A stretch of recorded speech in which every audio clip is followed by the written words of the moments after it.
Hello everyone, welcome back to my channel. ఎలా ఉన్నారండి? మేమైతే చాలా బాగున్నామండి.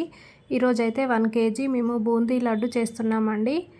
ఫస్ట్ పిండిని మంచిగా కలుపుకున్న తర్వాత ఈ విధంగా బూందీ చేసుకోవాలి. పక్కన 1 కేజీ షుగర్లో కొంచెం ఒక చిన్న గ్లాసుకి హాఫ్ గ్లాస్ వాటర్ వేసి ఈ విధంగా తీగ పాకము ఇలా మనకు తెలుస్తుందండి. వాటర్లో వేస్తే ముద్దలాగా వస్తుంది కొంచెం. ఆ తర్వాత బూందీనంతా ఇలా మిక్స్ చేసుకోవాలి.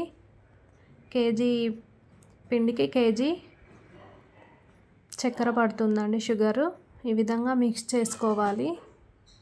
షుగర్ పాకంలో వేసి బూందీని ఈ విధంగా మిక్స్ చేసుకొని చిన్న చిన్న ఉండలుగా తయారు చేసుకోవాలి. కొంచెం నెయ్యి వేసామండి. నెయ్యిలో వేయించిన డ్రై ఫ్రూట్స్ కూడా వేసాము. మనకు ఎంత పెద్దగా కావాలో అంత పెద్దగా ఈ విధంగా లడ్డూలు చేసుకొని పక్కన ఉంచుకోవాలి. ఒక 1 అవర్ తర్వాత డబ్బాలో స్టోర్ చేసుకోవాలి. మేమైతే ఇవి లడ్డూలు ఈ విధంగా పెట్టామండి. Bye bye.